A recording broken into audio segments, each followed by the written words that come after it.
You know, when life gives you lemons, I usually listen to Portal 2 and Don't make lemonade. because we live in a dimension where life gave us space pasture.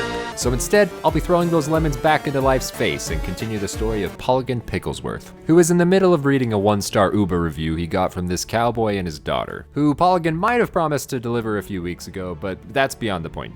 Being a space Uber was only a side gig for Polygon, so they should have expected to be dragged halfway around the galaxy against their will with bouts of theft, drugs, blossoming love, space wizardry, and multiple murders that would make even John Wick blush. However, Polygon decided it was time for the cowboy to mosey on out of his ship. He wouldn't be going to prison over something as lame as child endangerment. He was cooler than that. So he did a few donuts and finally took them to the Wyoming system on planet Tequila. As he landed, his radio was bombarded with Johnny Cash and Tim McGraw, but he'd heard there was at least a few good saloons here he could take Andreja. So they exited the ship, ready to hit the town. I'm gonna be riding your tail till this is over. Andreja started to feel uncomfortable. There's something you should know up front. I'm a Co. As in Solomon Co. Flaunting his supposed celebrity status did not impress Polygon. Smartass. Sam happened to be a Co, and a cowpoke cockblocker, and like a flea followed Polygon around, making Andreja uncomfortable enough to decide to explore the city alone, and Sam jumped for joy in response. Polygon would remember this. At the gates, Polygon ran into a guard who was eerily happy that the local bank was being held up with hostages inside. Sam was equally put off by him, so he decided to speak to him from 30 feet away. This hostage situation required someone with a level head, and Polygon's body count was only in the low hundreds, making him the perfect man for the job. I don't mean to be rude, but I don't know you. A small amount of bullying later landed him the new title of hostage negotiator. Look for every opportunity to de-escalate. Agreeing that Sam's advice was worth about as much as spaghetti in a tornado, Polygon began negotiating in a calm and honest manner. Am I supposed to be impressed? Polygon and the marshal quickly agreed the criminals had chosen death. Yeah. Also, a man's gotta eat, so Polygon made sure he was putting his life on the line for the right reasons. While Sam, on the other hand, was either really shy or liked role-playing as Batman. Maybe help the people first, and then talk about a reward. OxyClean gets the tough stains out, and Polygon shoots people in the face. Turns out both clean up messes pretty efficiently. Once the hostages were safe and Polygon corrected them for thinking Solomon Co. had anything to do with their rescue, he grabbed some souvenirs, and they thanked him profusely. It was incredibly brave of you. For a little bit of background, Polygon had recently joined Constellation, a group obsessed with space ketamine that had recently given Polygon superpowers. Sam claimed a relative of his, named Jacob, had a map to more of the compound V. Sam, however, had issues with Jacob, which threatened Polygon with something more dangerous than a hungry hippo: family drama. You gonna be like this the whole way? He offered him some more Batman space, and then decided to calm down by stopping by Hank Schrader's dream shop of minerals that Polygon definitely didn't trash accidentally, and left to meet with Jacob. The only mistake I'm seeing here is you. Everything was going splendidly, until words fouler than the black speech of Mordor slipped out of Jacob's dirty word hole. Bringing your Constellation lackey here instead of my grand. I'm not gonna be part of this.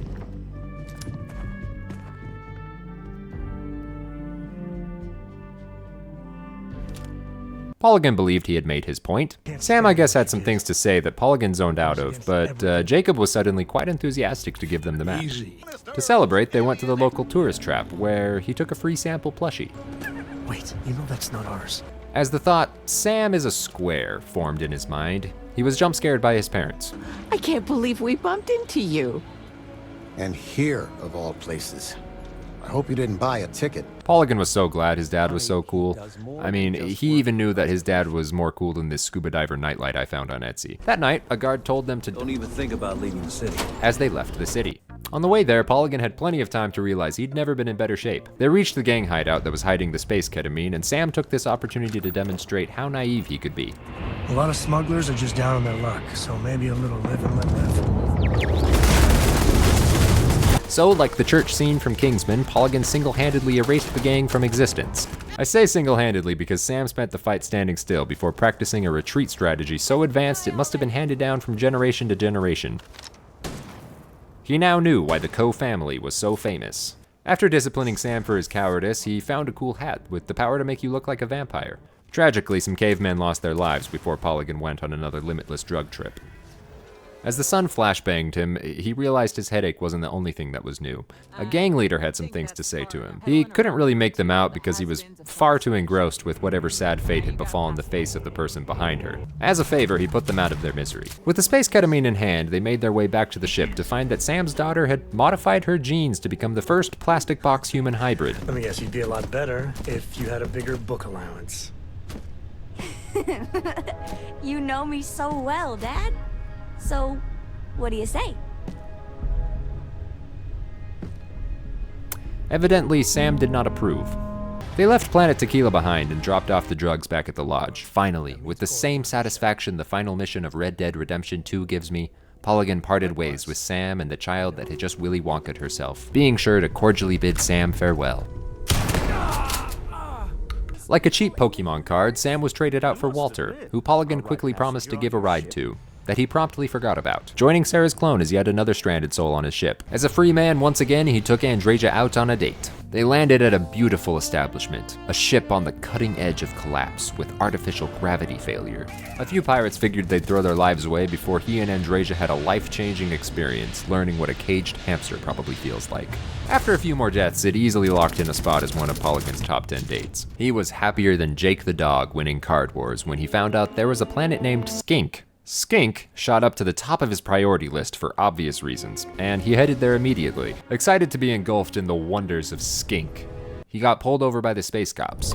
You're on the wanted list. For once, Polygon wasn't sure what he'd done wrong. If anything, Cholera Town had assaulted him just by looking at him. However, understanding his ship was held together with flex tape and super glue, he decided to pay their fee. What he didn't realize was that they'd take him back to Planet Tequila. 650 credits he could handle. But taking his free sample plushie? Their first mistake was allowing him to keep his guns. Channeling his inner Prince of Persia, Polygon escaped back to his ship and quickly found a way back to Lizard World. In orbit, he killed some pirates and sent the local authorities straight to voicemail. Once planetside, by complete accident, Polygon found a skinky Jedi temple. He began an inspirational jog that would give Rocky Balboa a run for his money. When he reached the temple, he knew the drill. Touch the sparkles while Andreja breaks some bones for science. Rinse and repeat until it gives him superpowers.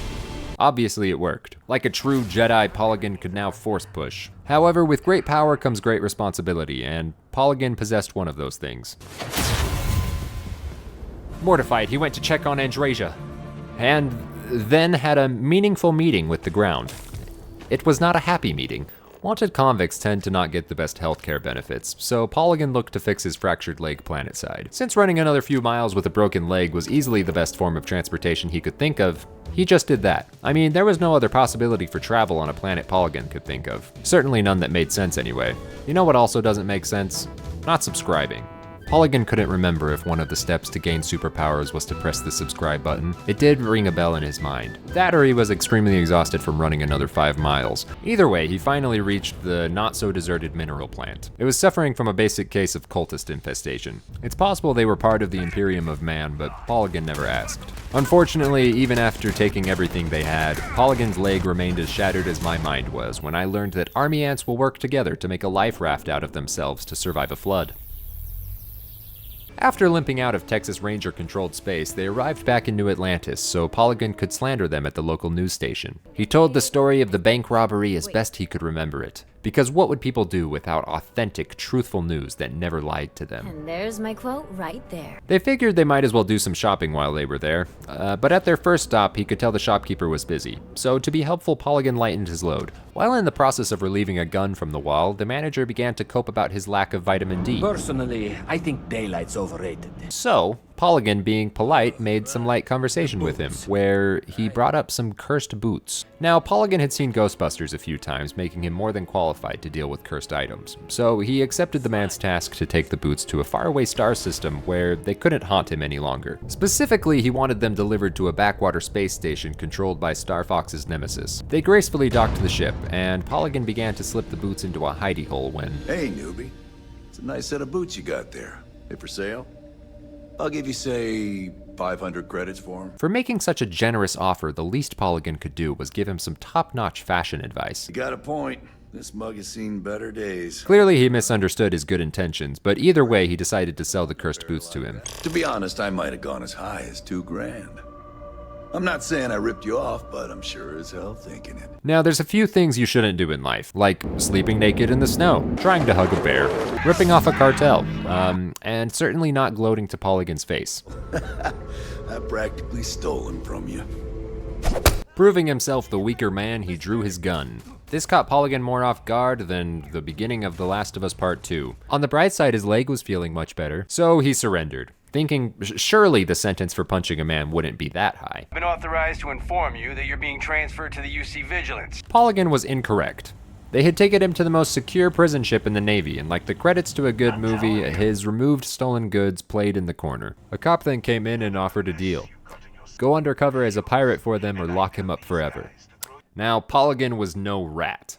But seeing this as a chance to become a pirate, and be set free at the same time, he could see no downsides to this. So he accepted the deal.